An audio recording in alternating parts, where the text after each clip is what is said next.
Hello and welcome to Business Unusual. This is where we are discussing the current events that are happening around us. And of course, we are looking at them from the perspective of the kingdom.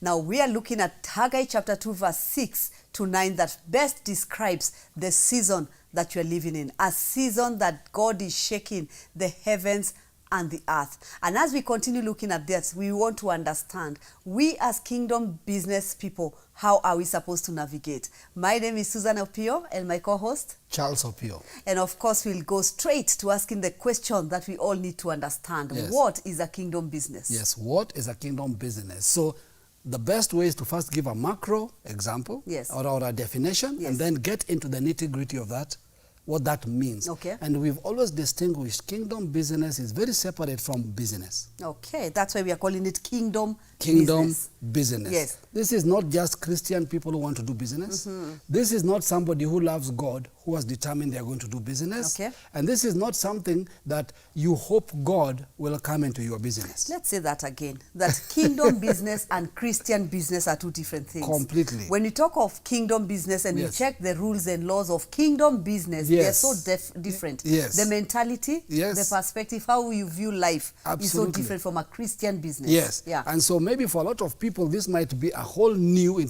interaction. That is why I said now, go back yes, to it. Yes. Of understanding what we mean, because this is not just you coming into an environment of the kingdom and saying, you know, because I'm a kingdom person, I'd like to do kingdom business. So we want to clearly separate this from the idea of somebody doing business who loves God, somebody who does business because they're in the kingdom, yes, to a definition called a kingdom business. Please do that. Talk to our viewers and right? do that. Yes. So, a kingdom business is a business that makes kingdom impact through influencing change within the community it serves and the people it touches.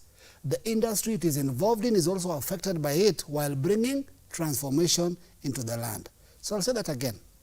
A kingdom business, pay close attention, yes, is a business that makes kingdom impact through influencing change within the community it serves, the people it touches, the industry it is involved in, and brings transformation into the land.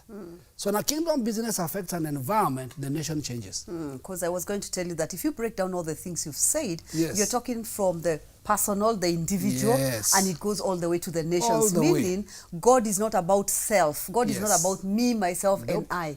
Kingdom business is not about me making yes, it for me and my family. Yes. This is about touching the nations. Completely. So somebody with a kingdom business, when you give that definition, yes, you're saying that you must have a vision, yes, beyond you and your immediate family. Yes. Yeah. And to begin with, it also means your vision must be greater than you. Your vision must be greater than you. Yes. It must exist past you. Okay. In fact, a kingdom business is something you may start and not be the one to finish. Yeah. You must have the legacy component into your mind. Yes. All these are factors around it. And so we're going to look at those issues and bring them into a context. Yes. That macro definition we've given, there's some core issues out of that that need to be emphasized and need to be looked at. Okay. Okay? So, one of the things that we need to understand is a kingdom business is a for-profit enterprise. It means it is not a charity. That's what we need to discuss, because every time you talk of kingdom business, yes, or you talk of a Christian having business, yes, we always have this mentality of God called me to help others, yes, and if I don't, my business might go down. Absolutely. So you become a charitable organization, yes, without definition. Exactly. But with fear of God might exactly, kill my business if exactly, I don't. So this is not a charity. Okay. Let's define a charity. A charity is exactly what you're saying. A charity, unfortunately, and I have to use the term unfortunately, yes, focuses on a problem and tries to alleviate it. But a charity never fixes the problem. All right? Okay. In other words, a charity will look for orphans and feed them. But that's what it will do forever. That's all it will do. Doesn't get them out of that yes, mentality of an orphan. So its functional environment is to continue working on orphans. But they never do anything to stem the growth of orphans. They never do anything to change the reason why there's an orphan. All right? So, and are charities wrong? No. Does God use them? Yes. Are they functional? In fact, it is because of many Christian charities that we've got a lot of people who've benefited.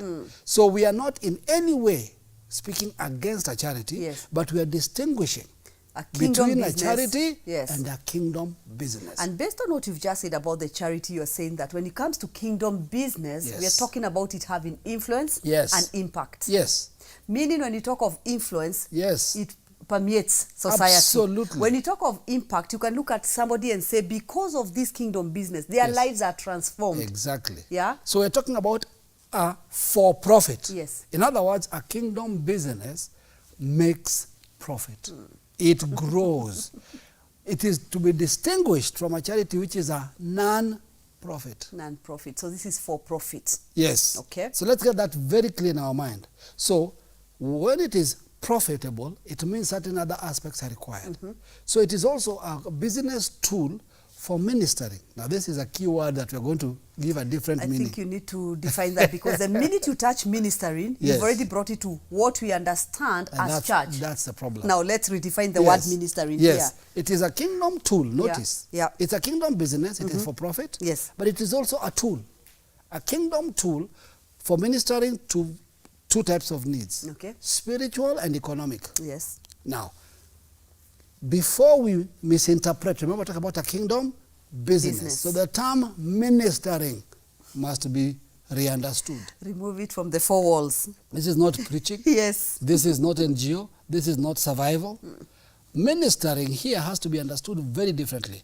Bible talks about, and he gave some to be apostles, prophets, pastors, teachers, evangelists, to equip the saints. For the work. We decided that they should go and preach.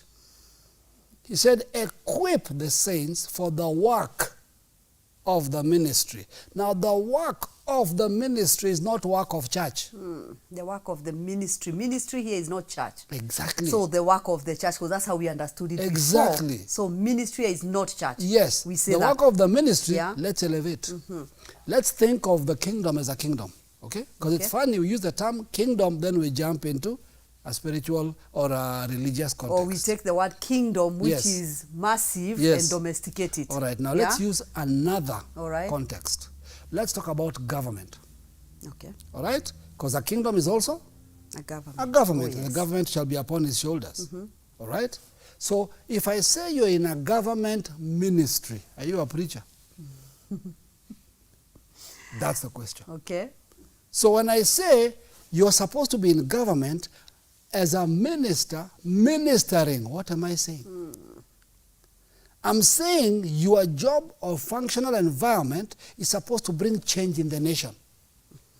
So a kingdom business creates ministers. Think cabinet ministers. Yes. Don't think preachers.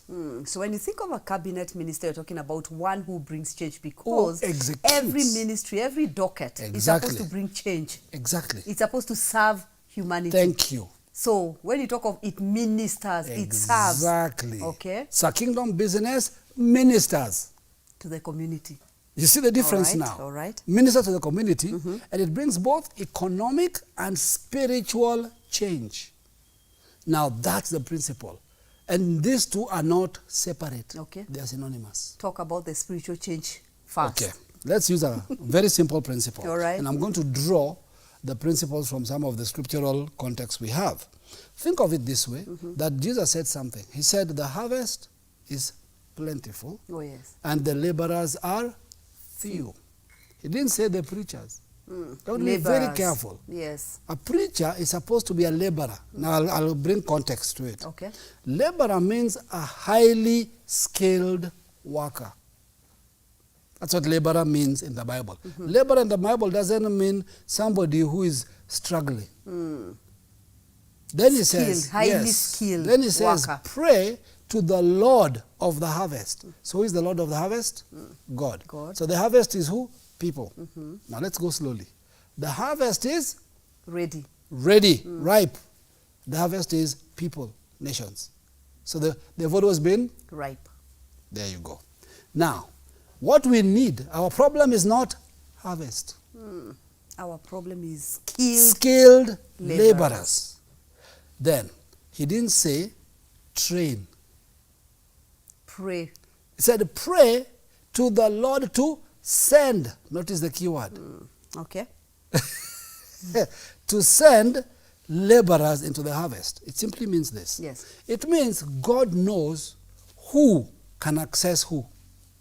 So when he's talking about sending a skilled laborer, he's Yes. sending specific people that he has equipped Exactly. for a specific harvest. Yes. So the harvest, the problem we're having right now is when you talk of kingdom business as a tool, Exactly. we go to business people Uh-huh. with the wrong laborers. Exactly.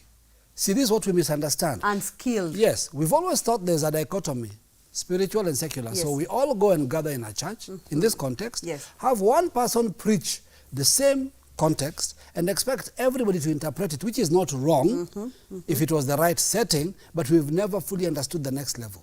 The next level always was this. If you go back into the Old Testament, God didn't as much gather people as send people. Say that again. In the Old Testament, Daniel was sent. Joseph was sent. The places of function where they were not in Jerusalem.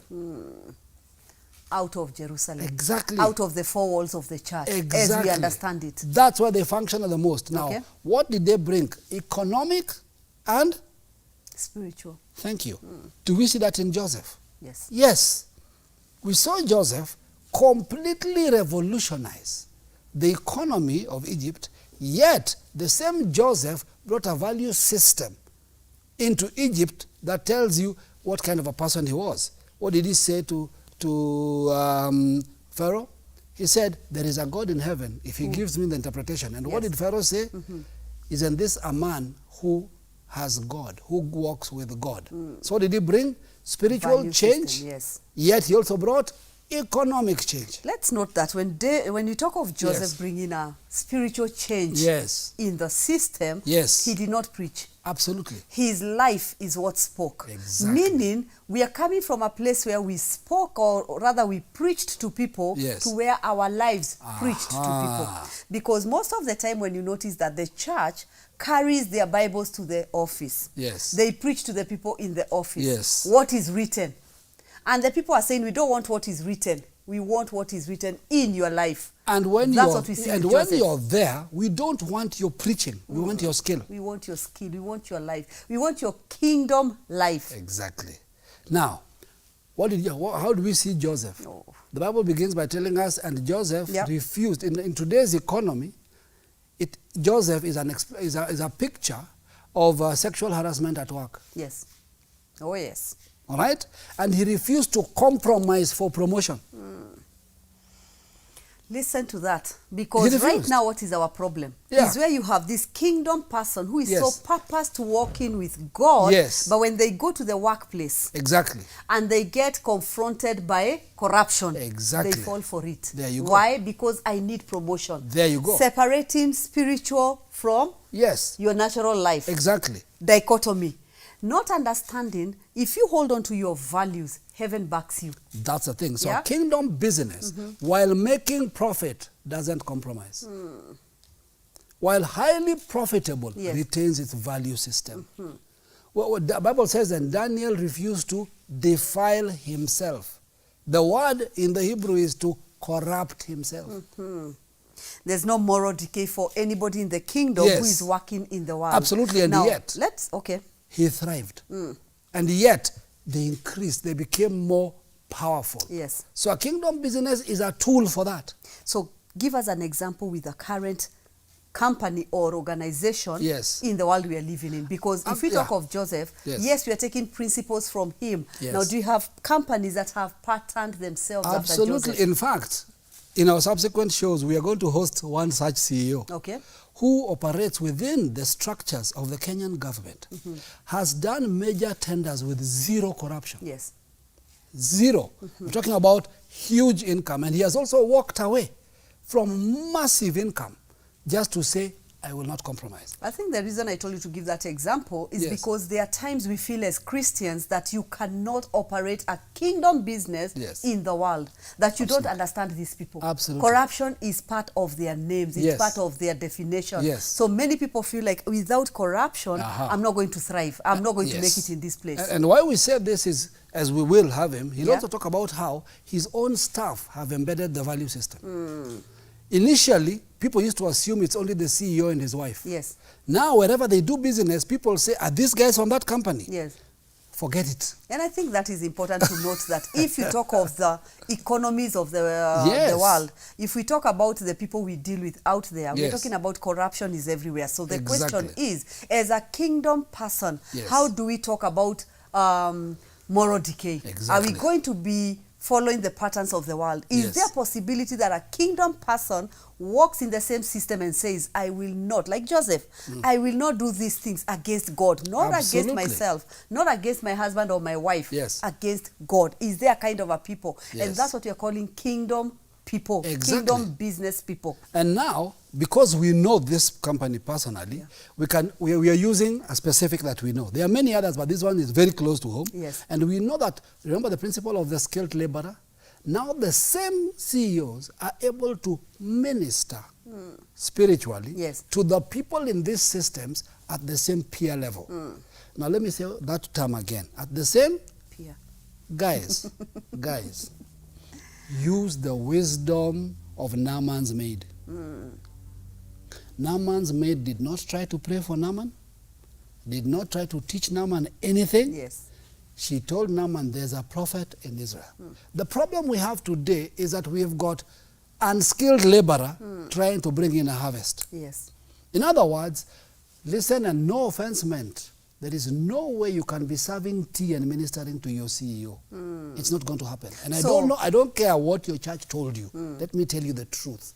He has the power to change your economy. Therefore, you have got no clout in ministering to him. So when we talk about shop floor level, when we talk about shop floor level, we are saying, let me ask myself, if I'm at the shop floor level, who am I supposed to be ministering to? It's called peer-to-peer. If I'm a CEO, because on the other hand, when you find a CEO ministering to the shop floor, you're scaring them. You're intimidating them. By the way, if you're a CEO who holds prayer meetings every day, they are not praying, they fear you. They fear you. So you have to tell yourself, my friend, let's come to a place of skilled laborers. When God talks about skilled, he's saying that when you go to Babylon and you find Nebuchadnezzar, send him a Daniel. Absolutely. The Bible says that he was skilled. He was sharp. He was first tested. He was good looking.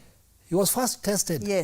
To show that his acumen was above all the astrologers, all the leaders, everybody. So at peer level, Daniel was at the highest level of peer interaction in his day. And the Bible says when he was tested, he was 10 times more than the magicians. And all the astrologers, all the wise men.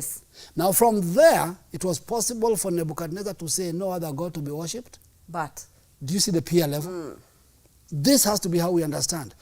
This is the same principle with Paul, the Apostle Paul. The Apostle Paul was Pharisee of Pharisees. People don't understand what that means. It means he was the highest ranked rabbi in Israel.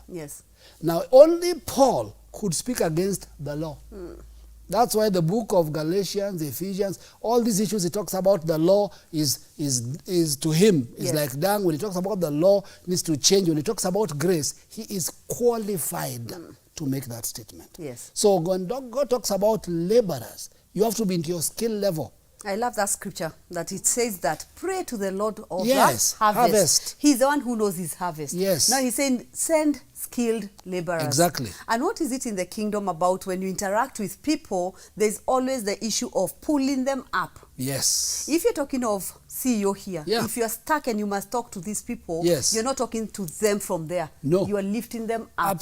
Meaning you also have to have the issue of transformation of people in your heart. That transformation doesn't mean changing them to become like kingdom what we know it, but pulling them up. And that's why we use the example of a CEO we know. He brought up his people by modeling, not by commanding or directing. When they see you, how you live, they want to be like you. So they come up.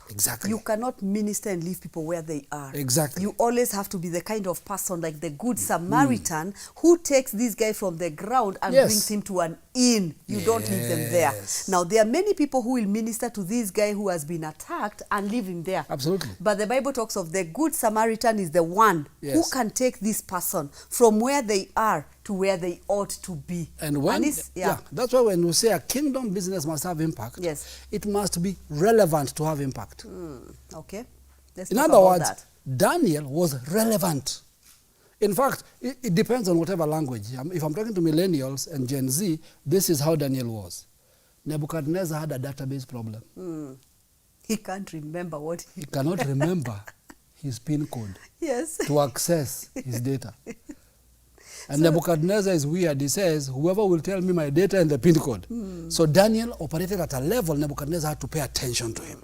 Yeah. That's what we're talking about. Joseph brought an agricultural solution to a nation. Yes. Relevant. From that point, he could speak into that environment. I love what you've just said about being relevant, because when you're talking about relevance, again, we don't want to say these are kingdom businesses that are so irrelevant. Exactly. You're always talking about pre-COVID. Exactly. We're in a season when what we're discussing today, there are many businesses that are totally irrelevant in this season. Yeah. There are many careers that are irrelevant. Now, talking about irrelevance, now as kingdom business people, we must always be at the cutting edge. Absolutely. Yeah. And let me just digress a little to bring something home. Please do. Okay?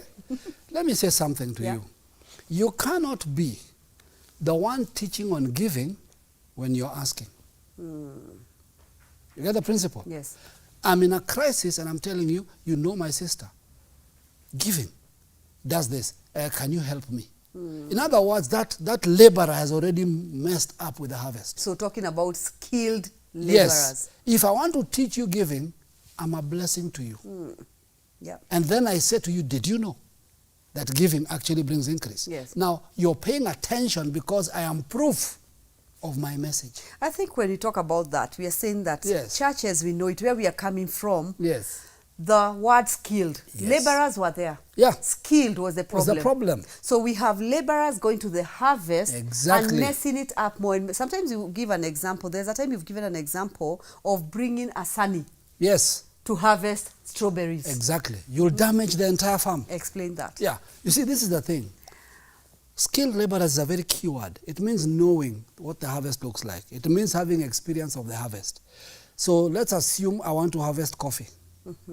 All right? Yes. Then what I do is I go get somebody who is more efficient with harvesting potatoes. Okay. Okay? How do you harvest potatoes? By digging up the soil. All right? Yes. Then I send him to a coffee farm. What will he do? Uproot. He'll dig up the coffee tree. That is the wrong, listen, he's highly skilled in the wrong environment. So you are sincere. Yes. As you minister to this coffee you person, are sincere. if you look at the coffee as a community, yes. that community you're ministering to, you're sincere. Exactly. Only that you're sincerely wrong. And this is crucial to understand. In ancient Israel, among the Jews did not have a concept of secular and spiritual life. Okay.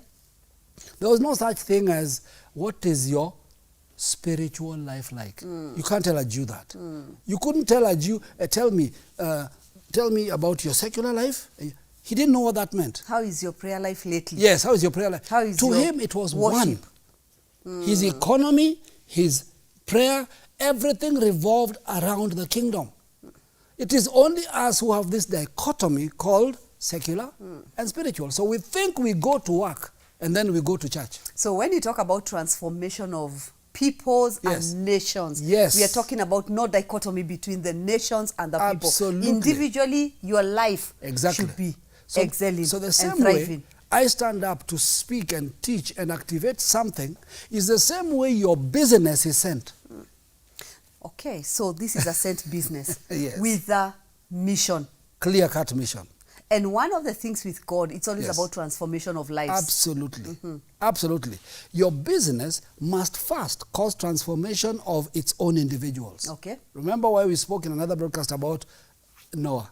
It starts in the family. Yes. Meaning, if your business does not have kingdom values in it, and the staff working in it do not have these two things, spiritual growth and economic growth, that business can't be sent. Oh, so you're talking about, if you have a kingdom business, if you say you're a kingdom business person, your organization must change the lives of those working in it. Within it. Both spiritually, economically. Yep. So we cannot have also a kingdom business, call it a kingdom business, and economically your people are totally oppressed. So you're this Christian CEO, and your people pray every day, morning, you guys pray. Yes. Lunch hour, you pray. You take a break.